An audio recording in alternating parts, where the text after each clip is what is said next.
Hello. Welcome. Oh, Joe, you beat me here, buddy. Welcome to the show, buddy. Greetings from Berlin.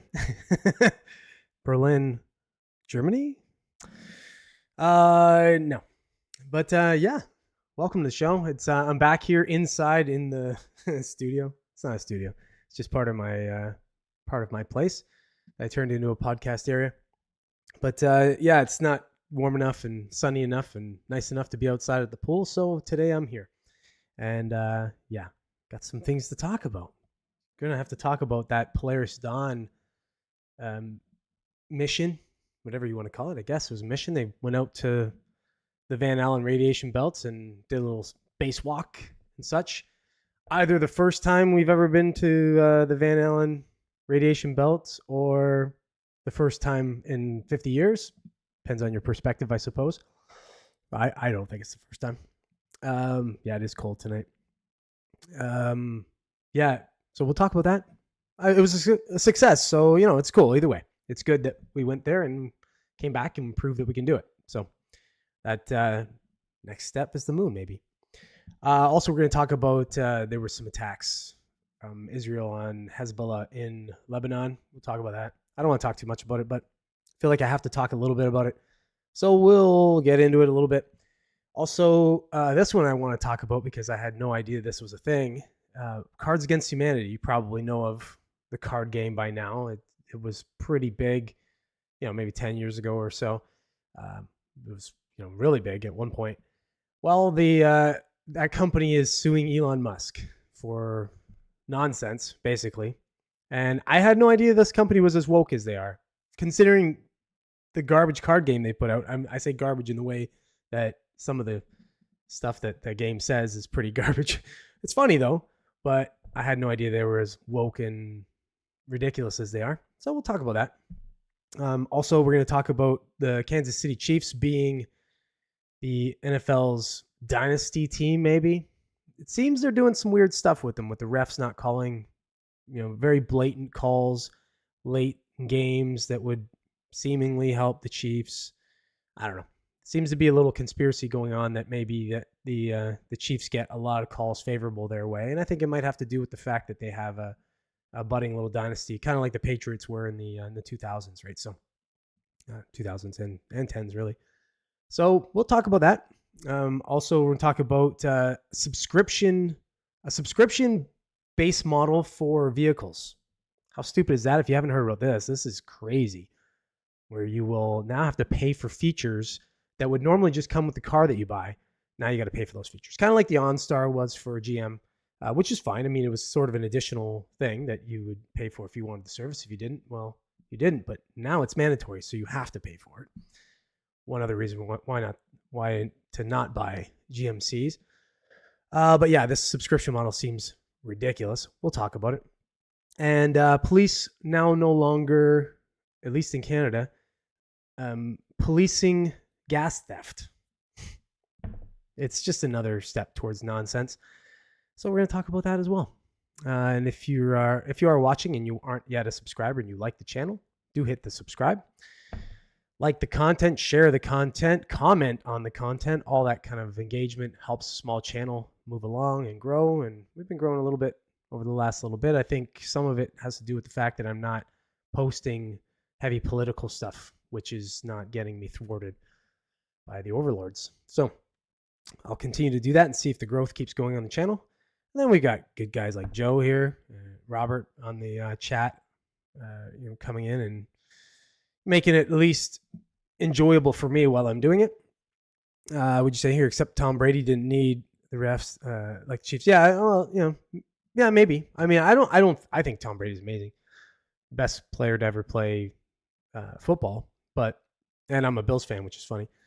And I think Mahomes is a great player too, but I just, when you watch this kind of nonsense, we'll talk about it a bit, but when you watch this kind of nonsense go on, these blatant calls not being called, it's either coincidental that the refs aren't calling it in, overwhelming favor for the one team, or, they're just bad. I don't know. But either way, not good.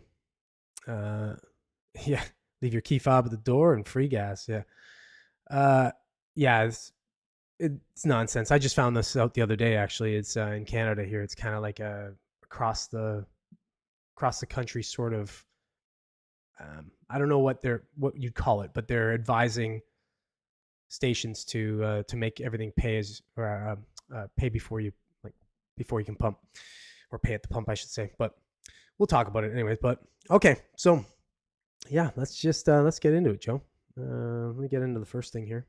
Let's pop it up. Boom, boom, boom, boom, boom. Yeah, so SpaceX's Polaris Dawn mission is back. It got back actually probably about 6 days ago now, or 7 days ago, something like that. Success. It made it out to the Van Allen radiation belt. Furthest any manned mission has gone since the Apollo missions, if you believe that. I'm not going to expose my belief here on that. But yeah, and actually the furthest they've ever orbited, which is kind of cool. This is good for humanity. It's good for the space, whatever you want to call it. I don't think it's a bit of a race right now, but not really a hot race. Mostly SpaceX has the race in hand right now. But this could be good. This is good news. If they can prove they can get past these Van Allen radiation belts, then the next step is putting men back, or for the first time, on the moon. Again, depending on your perspective. I want to read this article here. This is CNN, so don't take it too serious. They are a clown news network, but let's see what they have to say. SpaceX Polaris Dawn crew returns home after history-making mission. SpaceX's Polaris Dawn crew is home, capping off a five-day mission to orbit, which included the world's first commercial spacewalk by splashing down in the Gulf of Mexico. The Crew Dragon capsule carrying 4 astronauts landed off the coast of Dry Tortugas, that was a place, Florida, at 3:37 a.m. on Sunday. So that was Sunday, not this last Sunday, like yesterday, but Sunday before. The Polaris Dawn mission made history as it reached a higher altitude than any human has traveled in 5 decades. A spacewalk conducted early Thursday morning also marked the first time such an endeavor has been completed by privately funded and operated mission. Yeah, the guy's a billionaire that funded this, which is cool. It's showing that private money is getting into the space race, which is always good. That drives more, innovation. And if these guys are putting their private money into it, it's either because they're explorers, like pioneering, trying to be the first out there kind of do this, or they see a bunch of money in it in the future, first in type thing, right? So, but returning to Earth is among the most dangerous stretches of any space mission. To safely reach home, the Crew Dragon capsule carried out what's called a de-orbit burn, orienting itself as it prepared to slice through the thickest part of Earth's atmosphere. Look at that shot. The spacecraft then reached extremely hot temperatures up to 3,500 degrees Fahrenheit, or 1,900 degrees Celsius if you're Canadian, because of the pressure and friction caused by hitting the air while still traveling around 17,000 miles per hour, or 27,000 kilometers per hour, which, again, if you're Canadian, or I guess if you're from the UK as well. The crew, however, should have remained at comfortable temperatures, protected by the Crew Dragon's heat shield, which is located at the bottom of the 13-foot wide or 3-meter wide capsule. I love that they keep putting the Canadian imperial and then metric system into their explanations there. In case we're dumb over here, we don't understand both. Dragging against the air began to slow the vehicle down before the Crew Dragon deployed parachutes that further decelerated its descent. Having hit the ocean, the spacecraft briefly bobbed around in the water until rescue crews waiting nearby hauled it out of the ocean and onto a special boat, referred to as the Dragon's Nest. Finally, safety checks took place there before the crew disembarked from the capsule and began the journey back to dry land. Well, that's nice news. I'm not going to read the rest of the article. Jargon you care about. But good news. I mean, hey, we get to see some guys and gals get up there in space. There was 2 guys, 2 gals, and do their thing and prove that humanity can actually get up there, which is nice. And again, like I said, maybe in my lifetime, some of yours watching, we'll actually get manned missions to the moon and Mars and maybe elsewhere. Who knows? It's good news all around, I think, for humanity anyway. Oh, there you are, Robert. What's up, buddy? Okay, what are you saying? North America has fallen towards space exploration. Yeah, they survived. They got out there and they survived, and they're back. So proof we can do it, at least. But seems, when you heard NASA say they couldn't get through the Van Allen radiation belt before, kind of funny because now if they find out we can, it's like, oh shit, okay. Now there'll be trouble in paradise if there wasn't actually a moon landing. There's nothing up there to prove that they were there. So we'll see how that goes. It's a waste of money in your opinion, and Joe, you're saying this in my opinion. That money can be much better spent in hundreds of other places. Now maybe. But if let's say there's a shit ton of resources up there that they can get their hands on and then bring it back, and we don't have to mine and do a bunch of shit down here for it, that might be a good thing. I don't know, there's a number of ways that it could serve humanity, but you know, it might only serve the interest of a select few, which would suck. But I don't know. I just think it's cool. The idea that we're stuck on this big ball, we can't go anywhere, is kind of disappointing. The idea that we can get up there and actually get to other places and shit and see stuff in the real instead of theoretical science, essentially, that's pretty cool to me. So I don't know. Maybe it's a waste of money, but I waste my money on all kinds of shit. So yeah, no barbecue tonight. It's too cold out there. It's yeah, I don't know, I've still got my pool open. I loaded it up, like fill it all up with water and that, and I thought about doing something else, but it gets dark pretty, like right now it's pretty much dark now. So it gets dark too, so I have to figure out lighting, and you know, if I don't have the fire going and stuff like that. So it's you know, and it's comfortable in here. Sounds good, lighting's good. What are you saying here? We'll never get there. It's a boondoggle. Oh, Joe, are you a flat earther? I wanted that flat earthers on at one point. But are you thinking that we're hitting that firmament? Ding, ding, ding. We're not making it past. Yeah. Yeah, the Earth only known planet to hold life is boring, yeah. So, equinox the other day. Oh yeah? Oh, I didn't know it. Yeah, I'm a space nerd. So if I could go up there, and the funny thing is I'm claustrophobic too. So, but if I could go up there, I'll go up there in a damn capsule. I don't care. I'd do it. Especially now, as I get older, like screw it, I'll go. I die, whatever. But I'd love to see it. Apparently it changes you.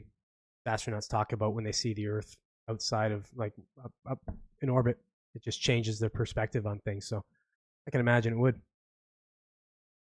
Not a flat earther. I just think space mining is retarded and a waste of resources. Well, could be. If it's easy to do, though, and it's a ton of resources. And I don't mean like resources like gold and shit. I mean, gold is cool, but we got tons of it on the planet. But if it's stuff like we can't get, you know, like, what is that? Uranium-3 or whatever it is for nuclear reactors. Stuff like that. If it's things like that we can get, and it's in abundance up there, and we can get it fairly easy and bring it back, I think it could be good, especially if then it makes power down here, you know, cheap or free even. That would be crazy. I don't think anything would be free. People will always find ways to charge money, but you know, plutonium? Plutonium? I don't know what that is. You know, plutonium? Is that uranium-3? Is that another name for it or something? All right, let's get on to the next thing here. Talking too much. I want to get past this stupid thing. I hate talking about shit like this, but it is what it is, I guess. So the Israel, whatever, conflict at this point, it's heating up.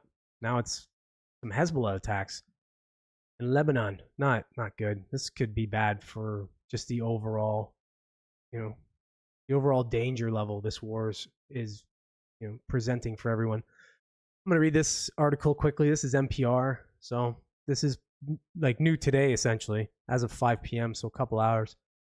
Lebanon counts nearly 500 killed in a day of Israeli strikes with over 1,600 wounded. Fighting has escalated at the Israeli and Lebanese border as Israeli strikes killed nearly 500 people, largely in southern Lebanon on Monday, according to Lebanese health authorities.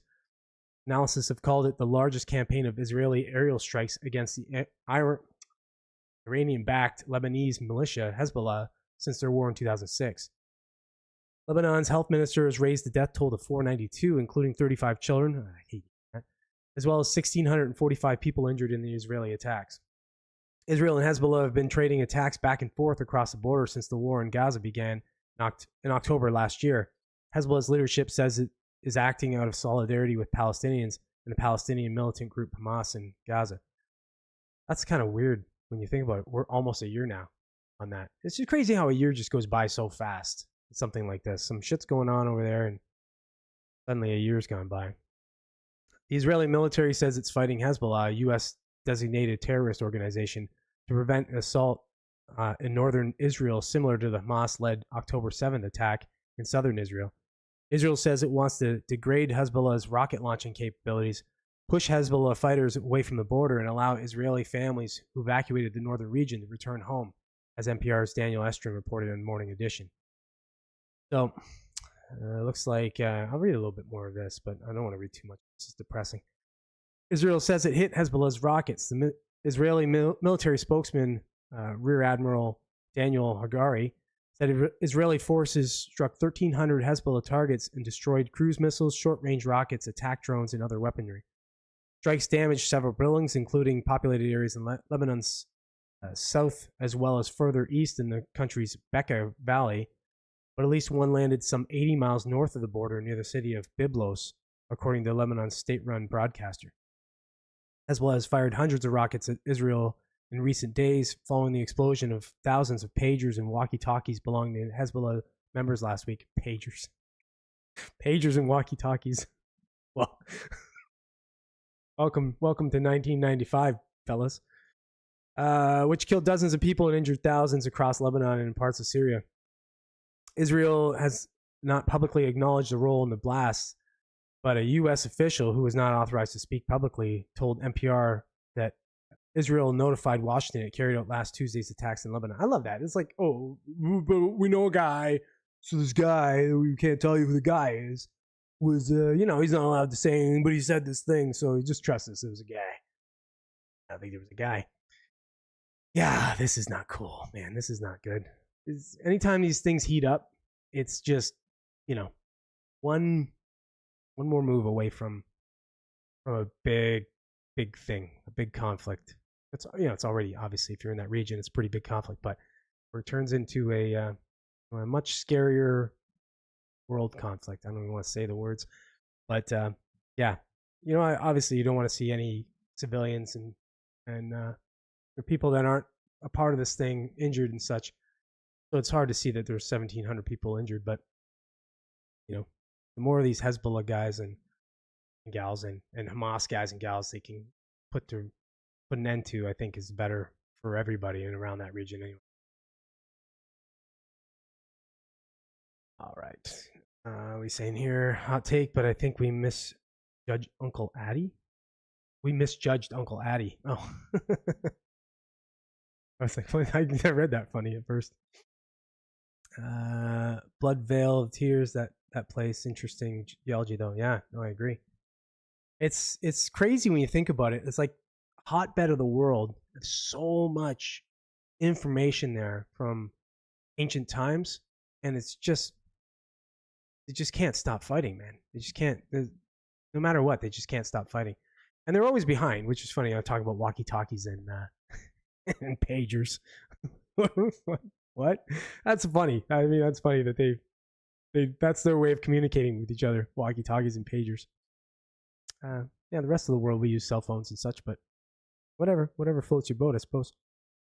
Yeah, they hammered him. They hammered him pretty good. I think they hammered him pretty good a little today too.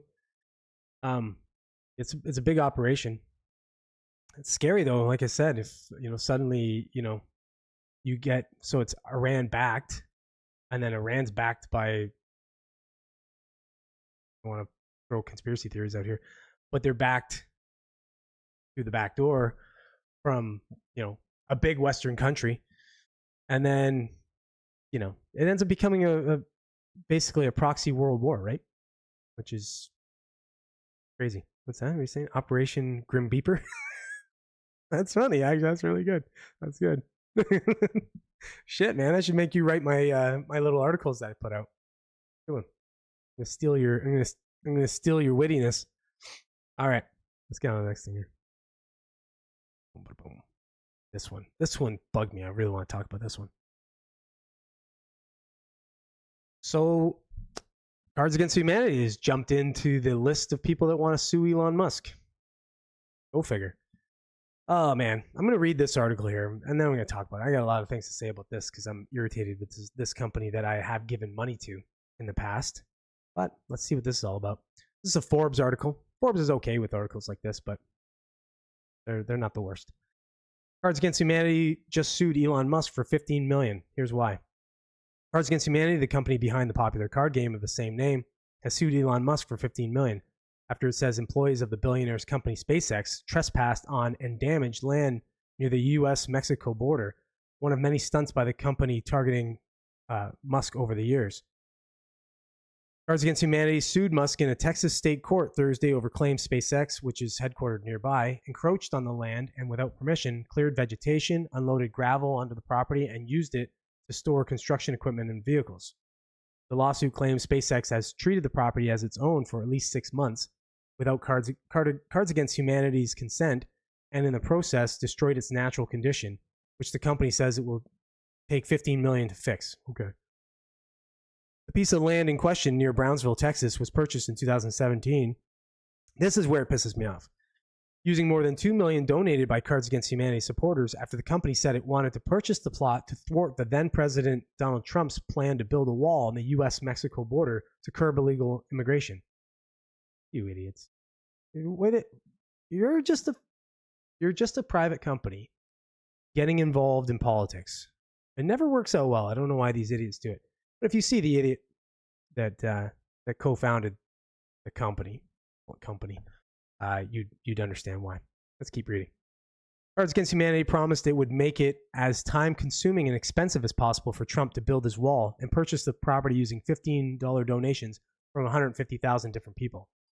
Because the land was purchased with supporter money for a specific purpose, the company also claims that SpaceX's use of the property has caused damage to its relationship with supporters by implying there may be an ongoing agreement between the two companies, even though nothing could be more offensive to Cards Against Humanity, the lawsuit says. Offensive to Cards Against Humanity. That's a nonsense statement right there. If you ever played Cards Against Humanity, you know the whole game's offensive. But funny. The suit also personally attacks Musk, claiming he stole the land without remorse or even explanation, as has become his public reputation throughout the world. Nonsense. And citing a New York Times article that claims Musk's charitable promises made to the Texas county in which SpaceX is headquartered have either not been fulfilled or have been made to further his own company. Okay. How many people does SpaceX employ? How many people does Cards Against Humanity employ? Fuck off. Bunch of losers. Bunch of hack losers who made a game that was, it's funny. There's a funny element to the game. There's a lot of stupidity to it, as with anything. It's like, throwing shit against the wall, some sticks. And I have purchased it. And I'll say now I won't purchase it in the future. I can't stand these political companies. Stay out of politics. I don't give a shit what side you're on. Just stay the fuck out. People don't buy your cards because they hope you're against Trump. They just buy your cards or buy your product because it's funny. Right? But yeah, this one pissed me off when I read it. And it's odd, and oddly enough, the co-founder of Max, I forget what his last name is, was basically accused of sexism and racism at the company, so he had to step down back in like 2020 or something. So it's kind of funny. If you look at the guy, he's like pure dweeb, looks like he lives in his mom's basement. Just funny enough, that's where they kind of started the company from, one of their parents' basements. So you can't make this shit up. It's all true stuff. So if you're wondering, Cards Against Humanity is a woke garbage company, which is odd because they make a offensive, if you're that type of person, card game. That's probably its best days are in the past anyway. So I think this is going to be too much of a worry. I think Elon might just maybe he'll throw him a settlement of like $10 million because they probably need the money at this point.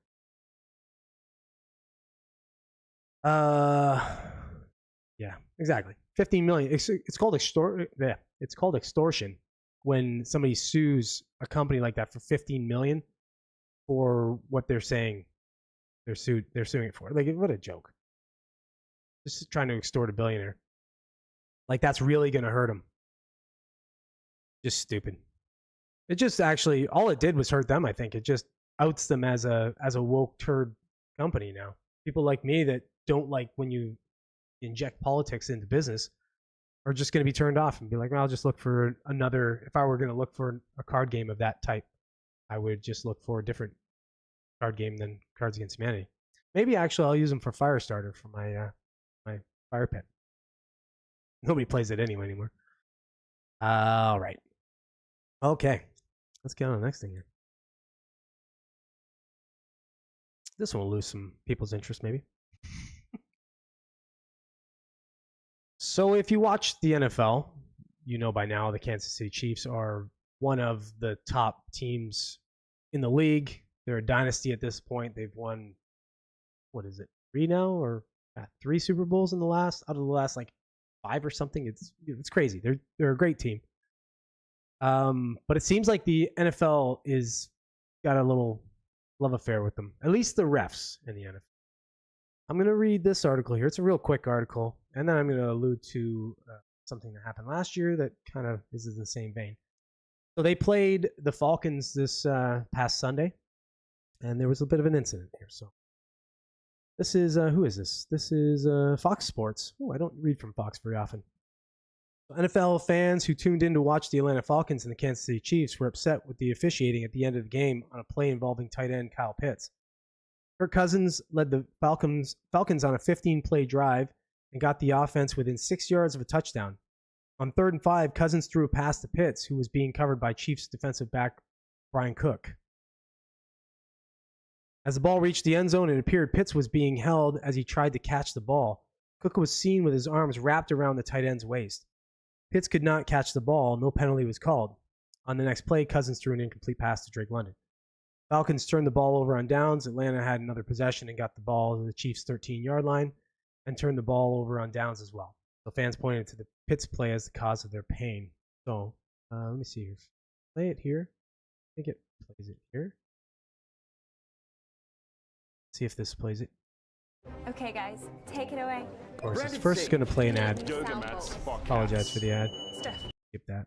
I'm very excited for these predictions. Are you? Very excited about Okay. it. Yeah, because we can show them an unconventional 1 seed, and I do not think they are. This is the wrong video. And it's going Wrong video. right out the window. Okay, I think I can play it from this one right here. Well, you knew it was going to come. Here comes 6 of them right down the middle. Watch this play. Anything you know Here he is, right there. Oh. Watch this hug. If he's looking for a hug, that's not too much, but right here. He's not looking at the ball. He's hugging him. That's pass interference all day. You can't do that. You can't be looking. Can't put your hands up. You can't not look. You got to be making a play at the ball. So it's clearly a pass interference, whether they missed it or not. It's whatever. You know, penalties get missed all the time. The weird thing about the Chiefs, they seem to get missed a lot in key moments in games. This is not so much a key game, but a decently key game. I mean, they drop the 2-1 and they lose this game. They're at 3-0. 3-0 they win it. Here's last year. So this was what happened last year. I don't know if you remember this. If you are a Chiefs fan, you probably are, or actually not a Chiefs fan, or you're just a football fan, you might remember this. So Chiefs defensive back L'Jarius Sneed removed his helmet when arguing a call with an official on Sunday against the Vikings, which ordinarily draws a penalty flag. The officials told Sneed to put his helmet back on, but didn't flag him. Now the NFL fined him. So they fined him $13,659 for unsportsmanlike conduct for taking his helmet off. That's a penalty in a game. Now, the reason why he pulled his helmet off was because he got a pass interference call, which they threw the flags for, and then they picked up those flags. So not only did they pick up the flags for the clear pass interference call that they should have made, but then they didn't even throw a flag for the helmet being pulled off. So, come on, man. It's a little strange this kind of stuff happens with the Chiefs. A little more than it. Like, I watch NFL, so I see it a little bit more often. Obviously, you see it with other teams and stuff too, but it just so happens that the Chiefs seem to get a lot of these kinds of calls or non-calls that go their way, and they're kind of deciding factors for these games. So I don't know if you think it's a conspiracy theory to say that, or if the NFL is actually they've taken this team as their little sweetheart team, their little dynasty, and that's what they're trying to sell. I tend to believe the latter, especially with all the Taylor Swift stuff. I mentioned it, Joe. So yeah, let me know what you think in the comments. Couldn't go a podcast without mentioning Taylor Swift, buddy. Okay, what do you guys say here? It's the rules. It's not strange at all. Chiefs are the NFL's new choice. Yeah, see, I agree. I think it is. I think it's when they decide that a team is really good for the league. You know, they're gonna tell the refs to make no calls, questionable no calls on key spots. And I understand that happens. That'll happen in playoffs. You see that in playoffs a decent amount where they don't make calls because they're kind of letting the players play. But when something's blatant like that, the guy doesn't turn around and he's just sticking his hands up. He's hugging the player. Well, that's an easy call. That's an easy call all day. That's pass interference. You can't do that. If he turns around and he's looking for the ball, he's making a play on the ball. Different thing altogether.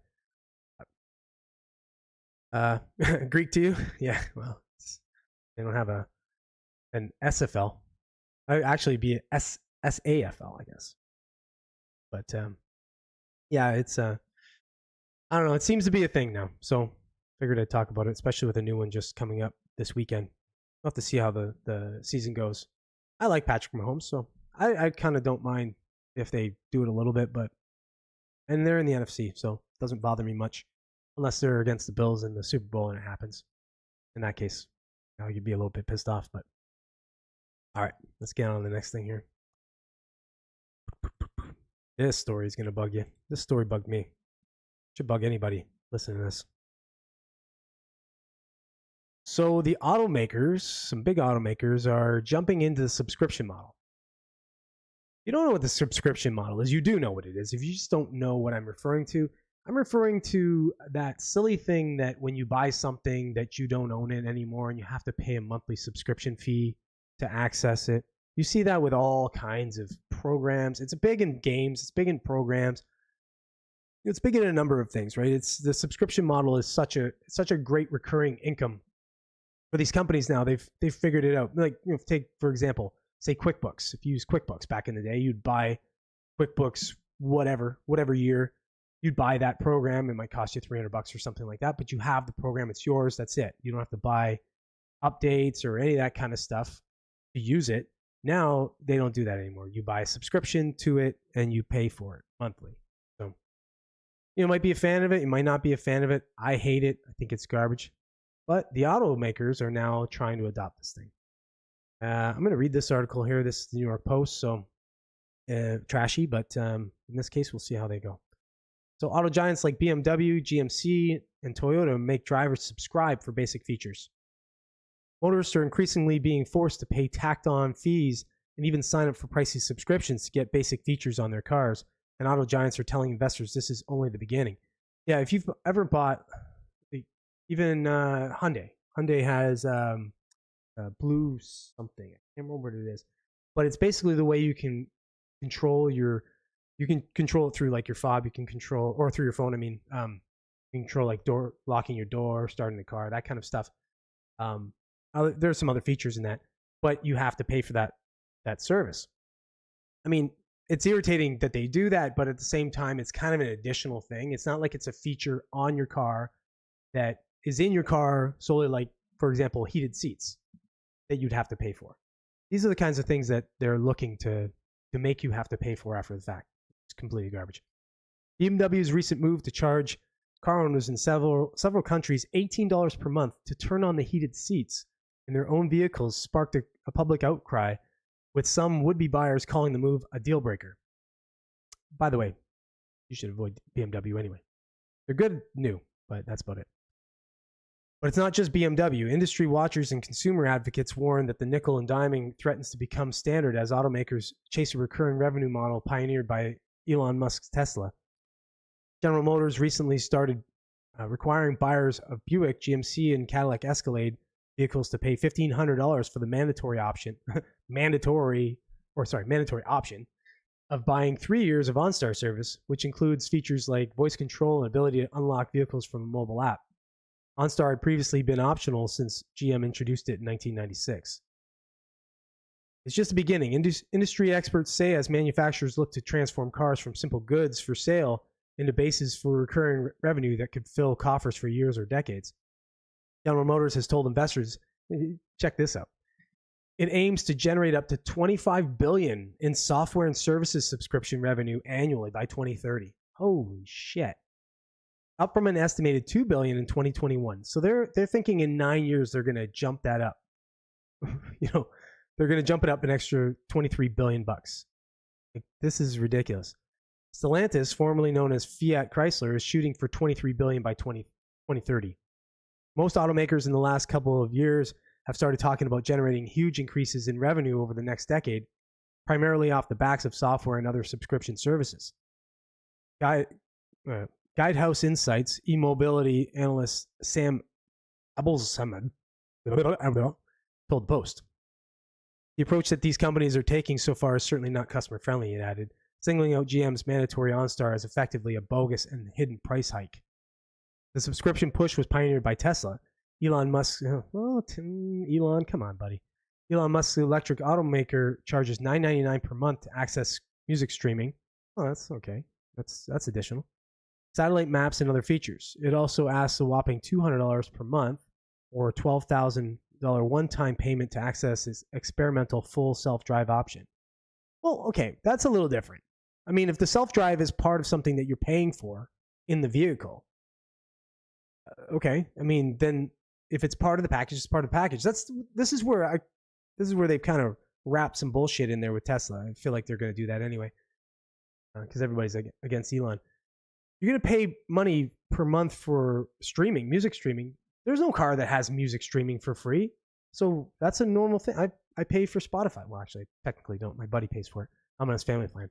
But somebody pays for my Spotify.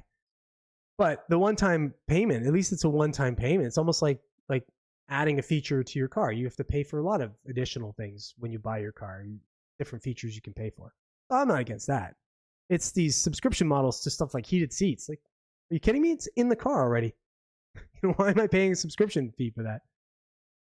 On Sunday, Musk announced on Twitter his company will hike the price of the FSD option by 25% to $15,000 starting September 5th. Okay, so whatever. That one's funny to me. It's self-driving. Like, you should have to pay for that. That's not something cars don't typically come with self-driving. That's why they have gas and brake pedals and steering wheel and all that, right? So I don't know. That's a weird kind of like, weird to put that into the whole umbrella of the subscription model on these car manufacturers. Like, I feel like you're just throwing Tesla in there to try to illegitimize Elon. So blah, blah, blah said that the other automakers are fooling themselves with their plans to juice revenue through subscription plans and predicted they will run into consumer subscription fatigue, a trend recently evidenced by Netflix bleeding about 1.2 million subscribers in the first half of 2022. Well, they bled that many subscribers because I don't think they had that. I think there were a lot of people that were sharing and stuff. Anyways, just 25% American car buyers say they would potentially be willing to pay extra for subscription car features, according to Cox Automotive Survey from April. So, anyways, this carries on. Point is, yeah, subscription models bullshit for your car.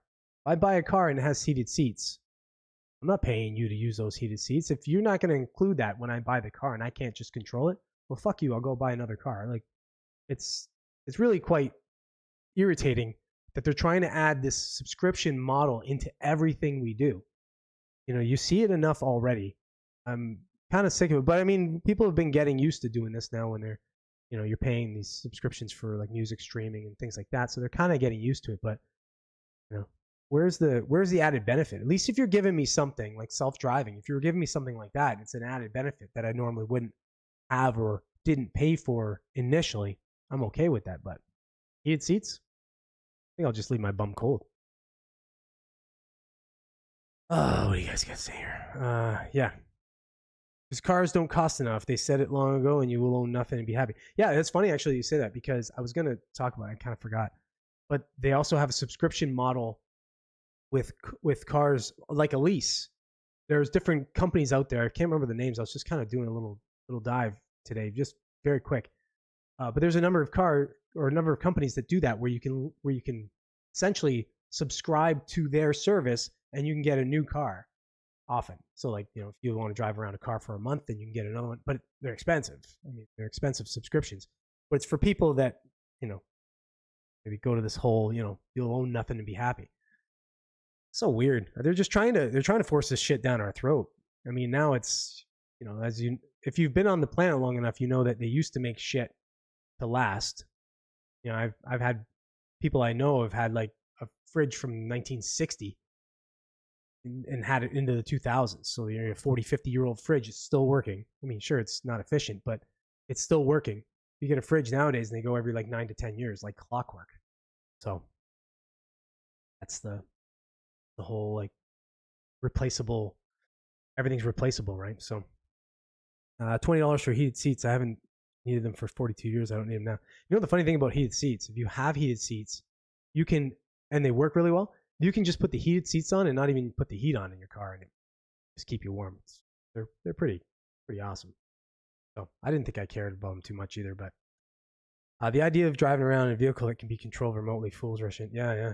That is scary, but the idea of getting into traffic, if you have to get into traffic and just hitting self-drive and then just being able to do whatever the hell you want on your phone, whatever, kind of for me outweighs the risk of, them controlling the vehicle or something. I mean, unless I knew or I was on some kind of like list, a little short list of, they might want to control my vehicle. Maybe I would opt out of that shit. But for now, I think I'll take it. All vehicles made after 2005, I believe, can be controlled remotely. I don't know about after 2005, but maybe 2015. Like there's some crazy ability to now like shut down EPDMs and stuff in the computer module in the car, essentially, right? They have this technology. This not widely used. I'm surprised that they don't use it for like high-speed chases and things like that. Just shut the car down. That's where they're going to go with it. They're going to go with like public safety. It's it's just the nefarious few that use it for, for bad. That's going to ruin it for all the good applications it could have for safety and stuff like that. I only drive what I can fix myself. Yeah, well, that's smart. If you're good with vehicles. I don't like to fix cars, fix houses and stuff like that, but I have, but I'd rather not. I have a kerosene farm freezer that is older than I am, 58. Yeah, everything made back in like the 60s, 50s, 60s, 70s. It was all made like incredibly well. And then we came into, I don't know, the throwaway society. I don't even know when that started. You have to kind of look it up. Maybe I'll have to do a deep dive on that and then do a little segment of the podcast about it. But there was definitely a time where we went from shit lasting to shit failing on purpose in a certain amount of time. Vehicles, same thing. I mean, Toyota seems to be one of the only, Toyota, maybe Honda, two of the only companies that doesn't seem like the engines wear out at a certain time. But then you have other car companies like our North American friends that seem to waste, like they seem to break down like clockwork at a certain amount of miles or kilometers, right? So don't get me for conspiracy theory, but it just seems to be. I've been on the planet long enough to see a correlation in that with different types of cars. So all right, let's get on to the next thing. Last thing, I guess. Engineered redundancy. Yeah, that's a good way to put it. Exactly what it is, right? But it's like what's crazy about it is the way it's clockwork. It's like timed. It's got to be in like the chips, All right. I don't know if you've noticed this or not. If you haven't, I'm going to educate you a little bit here. So there's a new thing now they're doing where the police, you know this now from places like San Francisco and other places that aren't criminalizing theft. There's certain thresholds. Like I think San Francisco is something like $800 or $900 or something like that, where they're not stopping them and they're not going after them. Now, I think if they were to get them on something else, they might charge them with it. But But either way, they're not really spending resources. The police aren't to stop this kind of theft. And you see what happens when that's allowed to carry on. We're seeing that now in Canada, at the very least. I don't know about. I'm up here in Canada, so I don't know about my south of the border neighbors, but gas stations have now gone to prepay before you fuel, and the reason why is because police are no longer going after gas theft. This is not a good bar we're setting here. This is just saying that, you know, we don't trust each other enough, and we don't enforce laws enough to deter criminal activity. The only way to do that now is to safeguard things so they just can't do it. This is inconvenient for the rest of us, irritating, and just makes me sad for humanity. Let me read this article quick. This is the CBC, so it's our garbage news network up here in Canada. And this has to do with a different province. If you don't know Canada's layout, we have 13 provinces, 2 territories, three territories, whatever it is now. And this is New Brunswick. This is one of our eastern provinces, but it actually is now in Ontario as of, I think, October 1st or something. But so it'll relate to that. So police officers stop investigating most reports of gas theft.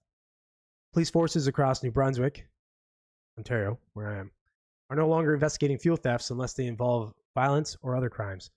Police cite an increase in reported thefts, the time spent on cases that result in few charges, safety risks, and how the crime can largely be prevented by requiring customers to prepay at gas stations. In effect, there's a fuel theft through the conventional traditional methodology that some retailers continue to employ, then police would not be responding to those matters. So in other words, if you don't have those, you don't have them set as prepay and you're just regular pump where somebody can just pick it up and pump and then pay after, well, you're on your own. That's what they're basically saying. Okay. March letter to the retailers announced the decision by all police forces across the province that took effect April 15th. So like I said, in Ontario, I think now I was told it's October 1st here. So we're right around the corner because the gas station I regularly go to fill up, suddenly it's prepay. Super annoying. But anyways, several gas station managers who spoke to Radio Canada and CBC expressed concern about the decision. Martine Logier is worried the decision will result in further losses. At the societal level, it sends a message that deep down it's not that serious. CBC requested an interview with Public Safety Minister Chris Austin about the decision by police. Forcibly did not provide one. So here's another thing that happens too, right? So if you happen to be one of these gas station owners, a lot of your revenue, I think it's 50 or more percent. I actually know somebody who owned a gas station at one point. Comes from concession sales. So all your sales inside. That's why you see the prices are kind of ridiculous at gas stations. But they're getting you on, you know, they're getting you on the impulse, right? You go in and you're like, oh, screw it, I want a chocolate bar. I'll pay an extra $1 for the chocolate bar. So what? But that's where they make their revenue because a lot of the money that they're making on the gas is eaten up by taxes, right? So it's, you know, they might make a few cents a liter type thing, but they make a ton on the concession. But if people are paying at the pump, they're no longer going inside. They're no longer getting impulse buys. They're going to lose a ton of money that way. So where this may look like the safe thing to do, a lot of gas stations might just say, screw it. We're not going to do the pay at the pump. We'll just eat the loss on these asshats driving off to make sure that we still get the concession sales that we get inside, right? So it's kind of one of these things where they got to, you know, I should be here where you can see it, where you got to weigh it out. I feel sorry for these gas stations because realistically, the people always think that gas stations make a ton of money. Certain ones do. I actually worked for gas stations as a kid, which is funny. I worked for one that made a lot of money, just because it was in a high traffic area. But a lot of them don't. A lot of them are just like very close to breaking even. They're kind of like Subways, where it's like if the owner isn't working them, they're not really making a lot of money. So I feel sorry for these gas station owners. It's just another squeeze and another just kind of. It's kind of like a big FU telling them they're on their own island. It's like, we're not even going to, the police aren't even going to hear you out. Like, even if you get the license plate number of the vehicle or not, they're not going to chase them. They're not going to go after them. They're not going to do anything. Like, what are we doing? You know, we can give tickets to people electronically for speeding, but we can't, you know, you can't give somebody a ticket, or you can't charge them with something, or, you know, or go after the money, at least for somebody running off from a gas station not paying. Like, it's just, this whole thing's silly to me. It's just it's another step towards the protections that society are putting in against, they're putting those protections in against the thieving at the behest of everyone else, all the rest of us that have to deal with the bullshit of that. For example, you go to a grocery store now and you need somebody with a key close by in order to get whatever product you want. Now you got to wait 2 minutes for somebody with a key to come open a thing so you can buy some fucking coffee or whatever, because people are stealing coffee like crazy. It's just nonsensical. The fact that we never dealt with this before. So the reason why we're dealing with it now is because we're making these crimes petty and not policed. So people are going, oh, so it's at best a slap on the wrist. Let's just go and do it. And now it's up to the stores and the owners and such to deal with it themselves, the only way they can essentially police it is to protect their merchandise, because they can't even police it themselves anyway. Now they can't even stop people from stealing. You just have to let them go. I watched somebody at the Home Depot the one day literally walking fast out with an expensive tool. Nobody stopped them. We just live in a nonsense society where this kind of thing goes on, and for me to see that the other day was pretty disappointing. Sorry for the rant. It's but yeah. If you're wondering why all the gas stations you go to now are going to start being prepaid at the pump, that's why. Yeah, they're crazy low margins. You're right. I can't remember exactly. A friend of mine, like I said, owned an Esso up here in Canada, and she had to sell it. Like, she held on to it for years, and she was basically breaking even on it and then putting a lot of time. So it was like, by the time she was trying to tell me the nightmare. She just had to get out. She ended up going and working for somewhere, I'm not going to say, but actually, it doesn't matter. She went to work for Toyota or something, and she made, like, she said, making like $80,000 a year was like 3 times as much as she'd make at this gas station that she owned, which is just sad. What were we saying here? Okay. You've been under prepay for 20 years? Really? Oh, I see. There are some, but there's different stations you go to here where, like, there'll be a whole aisle of it will be prepay, and the rest of them will be not. Or like, I should say pay at the pump. But the rest of them will be not. So you can just fill up and then go in and pay, right? So it's new to me. And I hate it. It's irritating. For one, you don't know what you're going to take. So you have to freeze a certain amount on your card. Not that it's a problem for me, because I use a business card to fill up my tank. But imagine if somebody, if it isn't, and now they're freezing up, let's say you put whatever, $100 as the total, and you only use 60. You've frozen up $40 on your card that now has to be unfrozen after a couple of days once it kind of releases. It's just an irritating thing. And like I said, it's not good for the gas stations because they're losing a lot of concession sales. So, one of the things I do when I go to the gas station, I buy lottery tickets, right? Not the scratch offs, but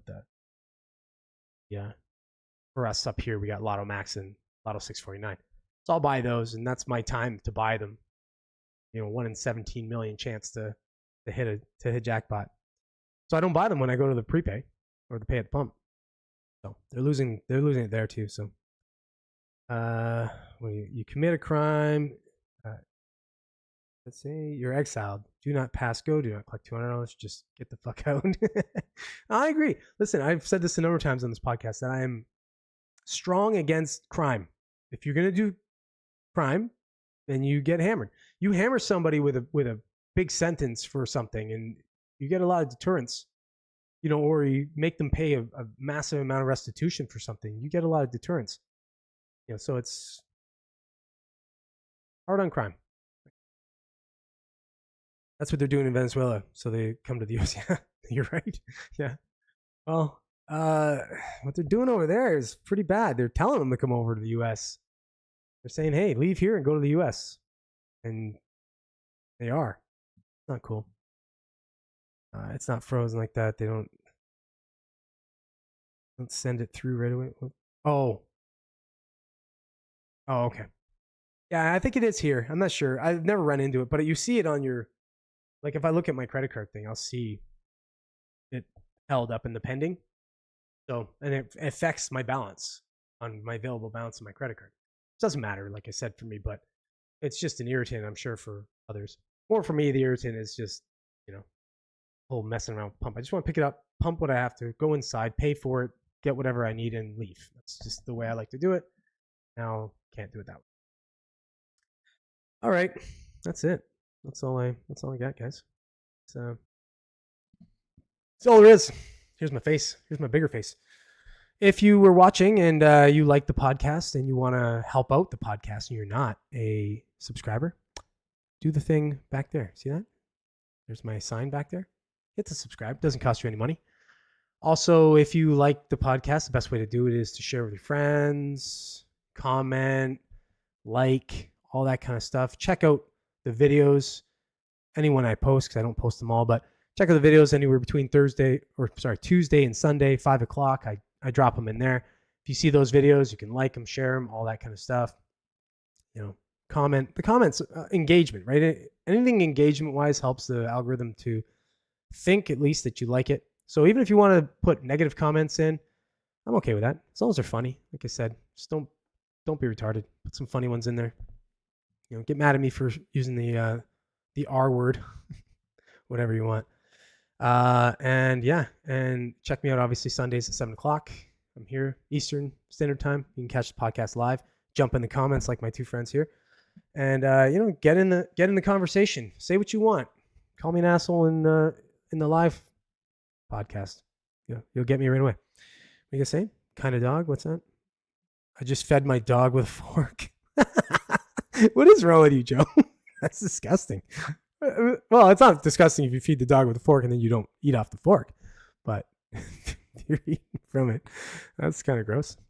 I should go on a subscription model. That'd be amazing.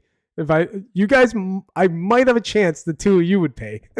And I would feel like a jerk. I don't need your money. I don't even need the money for it. Like I'm fine, but I just want the damn growth in the channel. So I don't feel like such a loser. It's growing slow. I got like 5 subs this last week or something, so that was kind of cool. At this point, I think there's 341 subs as of right now, which is funny. I just like to get to the point where I don't know how many subs there are exactly. Once you get to that point, when it hits that point where it's like 1.0 whatever, K, then you go, oh shit, it's over 1,000. Then you don't know exactly, but yeah, for now it's slow going. We'll see how it goes. You have 2 dogs, buddy. A Chihuahua and a Papillon. What's a Papillon? My sister has a Chihuahua and like a Chihuahua Terrier mix or something. Same, looks like a little turd too. Yeah. Okay. You have Bull Terriers. That's cool. Yeah. Well, if you're around next week, cool, obviously. But if you're not, I understand. It's fine. I'll be okay. It'll just be me and Joe. Just being me and Joe. No Robert. All right, guys. That's it for me, man. I'm going to get out of here. Right at 59 minutes. Perfect. Just in time for you, Joe, to go catch Timcast. I'm going to go get something to eat. And I'm going to post the videos and then be done with my night. Not feeling all that well either. Kind of caught another cold. Like a bit of a head cold. So kind of weird. I've never been sick twice in the summer. We live in a fucked up world right now. I think that vax might have screwed up all of our immune systems, even though I didn't get it.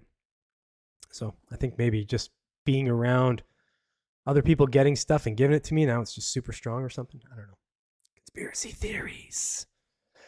All right, guys. Thanks for watching. Thanks for everybody else. And we'll see you next week, Monday, 7 o'clock, as per usual. Take care. Peace.